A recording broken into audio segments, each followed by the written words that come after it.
The throne room fell silent when the Empress hurled her ceremonial blade at the marble floor, the metal ringing like a death knell through the vaulted chamber.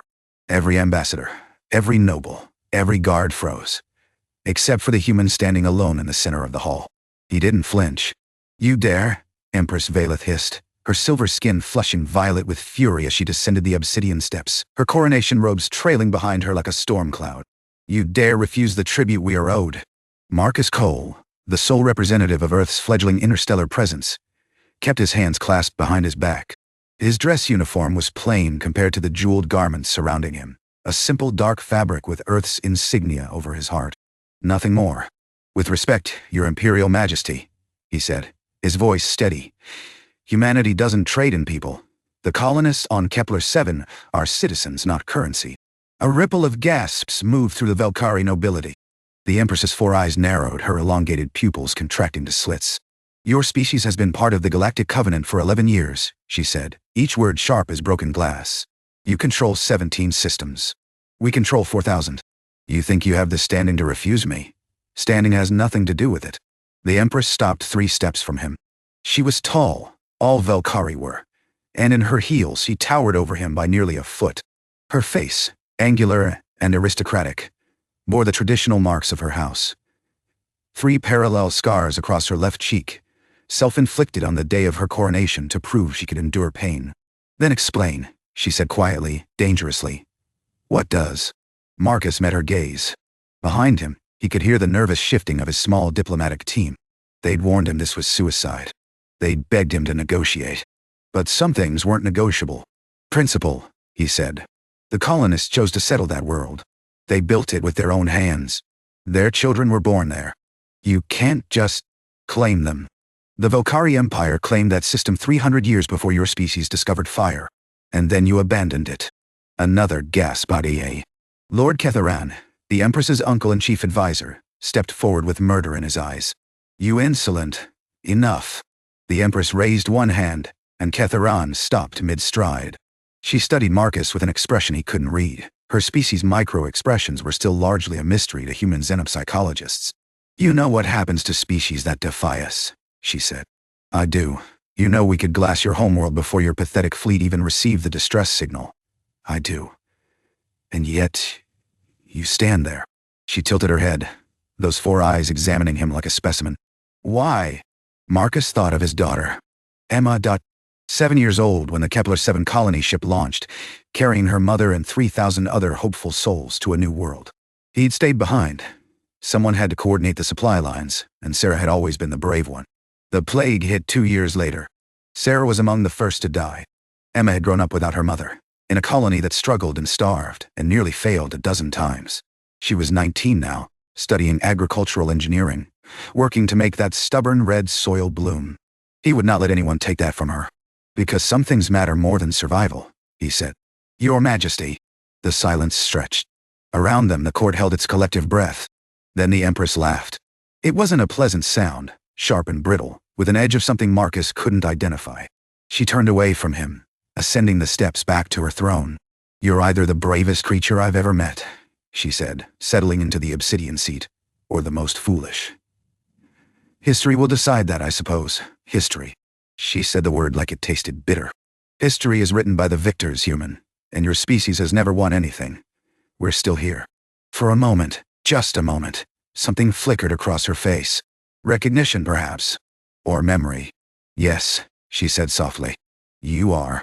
She gestured to one of her guards. "Take the human delegation to the guest quarters. We will continue this discussion tomorrow." Lord Ketharan stepped forward. "Your Majesty, surely you can't mean to—" "I said tomorrow." Her voice cut like a blade. "Unless you wish to question my judgment, uncle." The old noble's jaw tightened, but he bowed. "Of course not, Majesty." As the guards escorted Marcus and his team toward the massive doors, the Empress's voice rang out one final time. "Human nut." Marcus turned. She sat rigid on her throne, her face a mask. But her voice, when she spoke, carried something he hadn't heard before. Something almost like respect. "My words will change the fate of 2 civilizations. I suggest you prepare yourself for what that means." The doors closed behind him before he could respond. The guest quarters were predictably bugged. Marcus found 17 surveillance devices in the first hour, and he was certain he'd missed at least a dozen more. He left them all in place. Removing them would only prompt replacement with more sophisticated versions. That went well, Lieutenant Chen said dryly, collapsing onto one of the oddly shaped Vel'kari chairs. We're alive, Vincent Patel offered. That's something. Dr. Yuki Tanaka, the team's xenoculture specialist, was pacing by the window, her tablet clutched to her chest. You do realize what you did in there, don't you? She asked Marcus. You publicly defied the Empress of the Vel'kari hegemony. In her own throne room. In front of the entire court. I'm aware. She's executed people for less. She's executed entire delegations for less. I'm aware of that too. Tanaka stopped pacing. Then why do it? We had room to negotiate. We could have offered something else. Technology, resources, a trade agreement. Anything. Marcus moved to the window. Outside, the Vel'kari capital stretched to the horizon. Spires of black glass and silver metal. Beautiful and cold. Millions of lives moved through those streets, each one shaped by an empire that had lasted longer than human recorded history. Because she wasn't testing our negotiating position, he said. She was testing us. Tanaka frowned. What do you mean? I've read every report on Empress Vaelith, every intelligence briefing, every diplomatic analysis. Do you know what they all say? That she's ruthless, brilliant, possibly unstable after the Kanaka stopped. After the assassination of her consort, Marcus finished. 7 years ago. The same year the Kepler-7 colony ship launched. The same year my wife died. The room went quiet. High Consort Rethelin was killed by separatists from the outer territories, Marcus continued. The Empress personally led the fleet that destroyed their homeworld in retaliation. 3 billion dead. She hasn't taken another consort since. Hasn't shown interest in any of the nobles her council has paraded before her. What does that have to do with? A chime sounded at the door. Marcus straightened his uniform. Come in. The door slid open to reveal a Vel'kari woman in the formal robes of a court attendant. But something about her bearing suggested she was more than that. The way she held herself, the quality of the fabric, the subtle jewelry at her wrists. Ambassador Cole, she said, her voice musical but precise. I am Lady Sereth. The Empress requests your presence for a private dinner. Chen shot Marcus a look that clearly said trap. Just me? Marcus asked. Just you. He nodded. Lead the way. The private dining chamber was smaller than Marcus had expected, intimate even. A single table set for two, with dishes that steamed gently in the soft light. The Empress stood by a window that overlooked a garden of bioluminescent plants, their glow painting her silver skin in shades of blue and green. She changed from her coronation robes into something simpler, still elegant, still clearly expensive, but less formal. More human somehow. You came, she said without turning. You summoned. That's not the same thing. She finally looked at him. Others have refused my summons. They tend to regret it, and yet you gave them the choice. A ghost of a smile crossed her face. Sit. Oh. They sat across from each other, the table between them laden with dishes Marcus couldn't identify. He waited. You're not eating, the Empress observed. Neither are you. Perhaps I'm not hungry. Perhaps neither am I. She studied him. Without the weight of the court watching, her expression was different, still guarded, but less performative. More real. Tell me about your daughter, she said. Marcus's hand tightened on the table edge. How do you know about her? I know everything about you, Ambassador Cole. I knew everything before you set foot in my throne room. Emma Cole, 19 years old, resident of New Providence, on Kepler-7. Agricultural engineering student. Volunteers at the colony orphanage 3 days a week. Her mother was Sarah Cole, deceased 7 years ago from the Kepler fever outbreak. If you're threatening her, I'm not. The Empress's voice softened, almost imperceptibly. I'm asking because I want to understand. Understand what? Why you stood there today knowing I could destroy everything you love with a single command and refuse to bend. Marcus was silent for a long moment. When he spoke, his voice was quieter than it had been in the throne room. Because bending wouldn't have saved her. It would have just delayed the inevitable. You don't want tribute from Kepler-7. You want to test whether humanity will submit. If I'd bent today, you'd have pushed harder tomorrow. And eventually, Emma would be in danger anyway, either as a colonist to be claimed, or as a citizen of a species that learned to kneel. The Empress didn't respond. She was very still. I lost my wife, Marcus continued. I couldn't save her. I couldn't even be there when she died. I was 100 light years away, coordinating supply shipments, while she was holding our daughter's hand and telling her everything would be okay. He met the Empress's gaze. I won't lose Emma too. Not to a plague, not to an empire, not to anything. Even if standing against me costs you your life, My life stopped mattering the day I heard Sarah's voice on that last recording. The only thing I have left is making sure Emma has a future. A real one. Not one lived on her knees. The Empress rose abruptly, turning back to the window. Her shoulders were rigid, her hands clasped behind her back. Rethelin, she said, used to say something similar. Marcus didn't move. He was from a minor house. Barely noble. My council was furious when I chose him as consort. They wanted me to bond with someone powerful, someone who could strengthen our political position. She laughed, that same sharp sound from the throne room. He told me that his house's weakness meant he had nothing to offer me but himself, that he would stand beside me not because it benefited him, but because he chose to, and you believed him. I tested him. For 2 years I tested him. I gave him every opportunity to prove he was just like the others, seeking power, seeking influence, seeking to use me. She turned to face Marcus. He never did. Every test, he chose loyalty over advantage, honor over gain. What happened to him? He died protecting my sister from the separatists' bomb, threw himself over her body, saved her life. The Empress's voice was flat, controlled. He was dead before I reached them. Marcus thought of Sarah, in a quarantine ward on a planet he couldn't reach, watching her own vital signs fade while she recorded a message for a daughter she knew would grow up without her. "I'm sorry," he said. The words felt inadequate, but they were all he had. "Don't be sorry," the Empress said. "Be honest. Is everything you said in that throne room true? Or are you simply calculating the best strategy to save your people? Does it matter?" "Yes." She stepped closer. "It matters to me." Marcus rose from his chair. They stood facing each other, two grieving souls in a room designed for enemies. "It's true," he said. "All of it." The Empress studied his face for a long moment. Then slowly, she extended her hand. Her fingers were long and elegant, tipped with nails the color of burnished copper. "In my culture," she said, "this gesture is reserved for those we consider equals, regardless of station, regardless of species." Marcus took her hand. Her skin was cool, smooth, with a texture like fine silk. "In mine," he said, "it means the same thing." They stood like that for a heartbeat. Two, 3, bye. Then the Empress released his hand and stepped back. "Tomorrow," she said, "I will announce my decision regarding Kepler-7. I suggest you get some rest, Ambassador. The coming days will require strength." "And what will that decision be?" She smiled. A real smile this time, small and tired and genuine. "I haven't decided yet, but I find myself hoping, for the first time in a very long time, that I make the right choice." The explosion woke Marcus at dawn. He was on his feet before the debris stopped falling, training overriding the fog of sleep. Through the dust-choked air, he could hear screaming, his team's voices calling out in the darkness. "Chen, Patel, Tanaka, here!" Chen's voice, rough but alive. "Patel's hurt. She's bleeding." Marcus found them in the corridor outside his quarters, Chen pressing his jacket against Patel's shoulder. The young ensign's face was pale, her breath coming in short gasps. "What happened?" Marcus demanded. "Bomb," Chen said. "Someone hit the east wing. The guards." The door at the end of the corridor burst open. Armed Vel'kari in unmarked armor poured through, weapons raised. Not guards. Not soldiers. Assassins. Marcus moved without thinking, grabbing a piece of debris and hurling it at the lead attacker. It wasn't much. A distraction, nothing more. But it bought Chen enough time to pull Patel behind an overturned pillar. "Get them out!"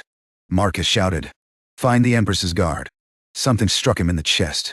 A stun pulse, he realized dimly as his muscles locked and his knees buckled. The world went gray at the edges. The last thing he saw was the assassin's leader stepping over him, speaking into a communicator. "We have the human." Proceeding to the throne room, he woke in chains. The throne room was unrecognizable. Smoke hung in the air, and the beautiful obsidian floor was cracked and scorched. Bodies lay scattered. Guards, nobles, servants. The violence had been sudden and overwhelming. And there, on the steps of her throne, was the Empress. She was on her knees, her wrists bound in front of her, her face bloodied. 3 assassins stood around her, and a 4th, the leader, paced before her with a datapad in his hand. "The communications array is secured," he was saying into the device. "No distress signal reached the fleet. The outer territories will have full control within the hour." Lord Ketheron's voice crackled through the speaker. "And the Empress, alive, as you requested. Good. I want to see her face when she realizes her precious empire has fallen." Marcus tested his chains. They were solid, locked to a pillar behind him. Even if he could break free, 4 armed assassins stood between him and the Empress. But she had seen him wake. Her 4 eyes found his across the ruined chamber, and something passed between them. A question, a plea, a spark of desperate hope. He gave her the smallest nod. "You're awake." The assassin leader approached him, weapon drawn. Good. The uncle wants you to watch." "Ketharan," Marcus said. "This is his doing. Lord Ketharan will be emperor within the hour. The outer territories have already pledged their support. The fleet commanders who remain loyal to this," he gestured dismissively at the Empress, "this grief-addled failure are being dealt with as we speak." On the steps, the Empress's face contorted. Not with fear, with rage. The same rage Marcus had seen in the throne room, but deeper now, raw. "My uncle," she said, "is a coward and a traitor." The assassin kicked her in the ribs. She doubled over, gasping. "Vaelith Vel'kari is no longer Empress," the leader said coldly. "She is a prisoner, and prisoners do not speak unless addressed." Marcus watched. Calculated. The chains wouldn't break, but the pillar they were attached to had been damaged in the explosion. A crack ran up its base, weakened by the blast. "If he could shift his weight just right, the human watches you fall," the leader continued, turning back to the Empress. "Your final humiliation. An inferior species witnessing the end of your line." "He is not inferior." The Empress raised her head, blood trickling from her lip. "He is worth more than every noble in this court. More than my uncle. More than you." The leader laughed. "You've lost your mind, Majesty. Just like they said. Grief-broken and weak." "No." She met Marcus's eyes again. "For the first time in 7 years, I see clearly." The pillar cracked. Marcus threw his weight forward as the stone gave way, and the chains, still attached to their anchor, swung free. He moved before the assassins could react, whipping the heavy links around and catching the nearest one across the face. The leader spun, weapon rising. But the Empress was faster. She surged upward, bound hands or not, and drove her shoulder into his chest. They went down together, struggling for the weapon. Marcus caught the second assassin with a kick, then wrapped his chains around the third's throat. Combat training he hadn't used in years came flooding back, not graceful, not elegant, but effective. The 4th assassin aimed at the Empress's back. Marcus didn't think. He threw himself between them, chains swinging, and felt the energy bolt slam into his shoulder. Pain exploded through his arm, white-hot and blinding. He hit the ground hard.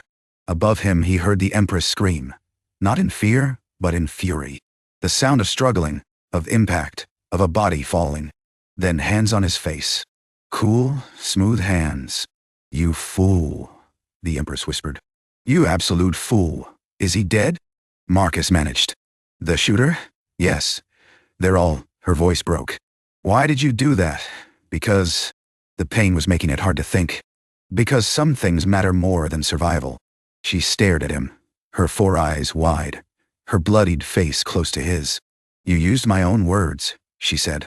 "They were good words." For a long moment, she didn't move. Then carefully, gently, she pressed her forehead to his. A gesture Marcus didn't recognize, but understood instinctively. "In my culture," she whispered, "this is how we honor those who would die for us. I'm not dead yet, no." She pulled back, and her expression hardened into something fierce and determined.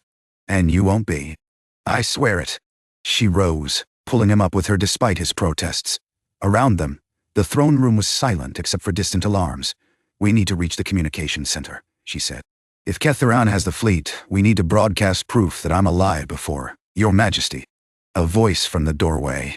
Lady Sereth, her elegant robes torn and bloodied, stood with a group of armed guards wearing the Empress's personal insignia. "We received word. The princess is secured, but Lord Ketharan's forces control the eastern spire.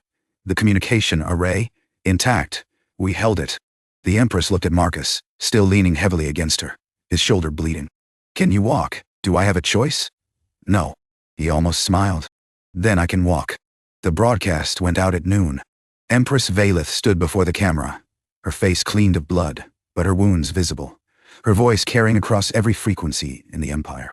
"Citizens of the Vel'kari hegemony, I speak to you not from a throne but from the ruins of one. My uncle, Lord Ketharan, has betrayed our empire. He has murdered loyal servants of the crown. He has attempted to claim power through violence and treachery."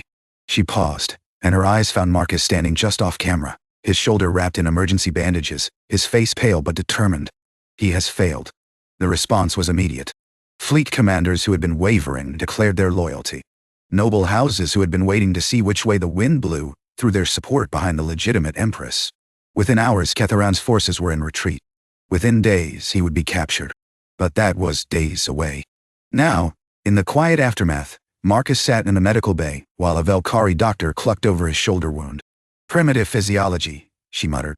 "Only one cardiovascular pump. Remarkable you survived. Humans are stubborn," Marcus said. "So I've observed." The door opened, and the Empress entered. The doctor bowed hastily and retreated. Vaelith looked exhausted, the deep, bone-weary exhaustion of someone who had been fighting for too long. She sat in the chair beside Marcus's bed, her movements lacking their usual grace. "The council wants to execute Ketharan publicly," she said. "Make an example of him. What do you want?" "I want him to suffer. I want him to spend the rest of his life in a cell, knowing he failed." She closed her eyes. "But that's not what I'll do. No, no.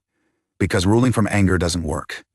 I learned that 7 years ago, when I destroyed a world because I couldn't save one man." She opened her eyes. 3 billion dead. And it didn't bring Redefine back. It didn't make the pain stop. It just added to it. Marcus was quiet for a moment. "What will you do? Public trial? Fair judgment? Whatever the law demands, no more, no less." She met his eyes. "It's what Redefine would have wanted. It's what you would do. You don't know what I would do. Don't I?" She reached out, her fingers brushing the bandage on his shoulder. "You threw yourself in front of an energy weapon for me. A human, protecting an empress who threatened to destroy his world. You weren't going to destroy anything. You didn't know that." "Yes," Marcus said quietly. "I did." Vaelith's hand stilled on his shoulder. Her expression shifted. Surprise, vulnerability, something deeper. "How?" "Because when you talked about Redefine, I recognized the look in your eyes. The same look I see in the mirror every morning." He covered her hand with his. "Grief doesn't make people monsters. It makes them afraid. And you've been afraid for 7 years. Afraid to feel anything. Afraid to trust anyone. Afraid to let yourself hope. And you think you understand that? I think I've lived it." The silence between them was different now, not the tense silence of adversaries, but the comfortable quiet of two people who had found an unexpected kinship. "The council," Vaelith said slowly, "will expect me to make a decision about Kepler-7. About humanity's status in the Covenant. And what will you decide?" She turned her hand over, her fingers interlacing with his. "Humanity will keep its colonies, all of them. No tribute, no claims, no exceptions. The council won't like that. The council can adapt. It's what they're good at." A small smile crossed her face. "Besides, I have a new argument for them." "What's that?" "A species that produces someone willing to die for an enemy empress after knowing her for 2 days. That's not a species to be subjugate. That's a species to be allied with." Marcus felt something loosen in his chest, a tension he'd been carrying since the moment he stepped into that throne room. "That's what you told me, and they have." Vaelith's grip on his hand tightened. "But it wasn't my words that mattered in the end, was it? It was yours. Some things matter more than survival. You showed me what that actually looks like. I just did what anyone would do." "No, Durati." She shook her head. "You did what very few would do. Human or Vel'kari." She hesitated, then added, "Redefine would have liked you."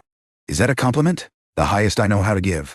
They sat together in the quiet medical bay, hands intertwined, two wounded souls who had somehow found their way to each other through politics and violence and grief. "What happens now?" Marcus asked. "Now." Vaelith took a breath. "Now we have a lot of work to do. Treaties to renegotiate. Alliances to build. A galaxy to convince that humans and Vel'kari can be something other than adversaries. That sounds like it could take a while. Years, probably. Perhaps decades.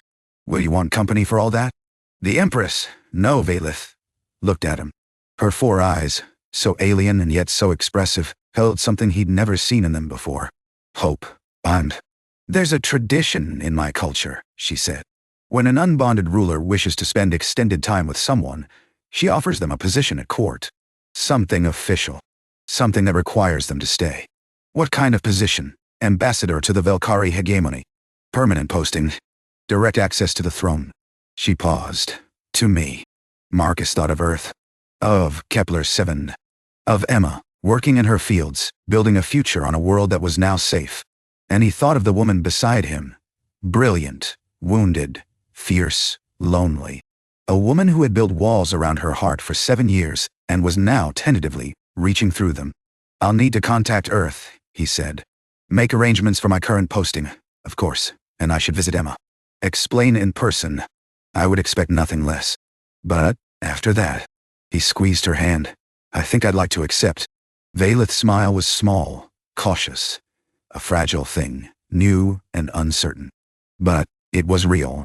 "Then welcome to the Vel'kari hegemony, Ambassador Cole," she said. "I suspect your tenure will be eventful with you." Marcus smiled back. "I'm counting on it." Outside the window, the Vel'kari sun was setting, painting the sky in shades of violet and gold. Somewhere out there, two civilizations were beginning to see each other differently.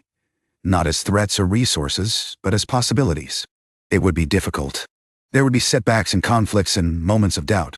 But for the first time in a very long time, both Marcus and Vaelith believed that the future held something worth fighting for. Something worth living for. And perhaps in time, something worth loving.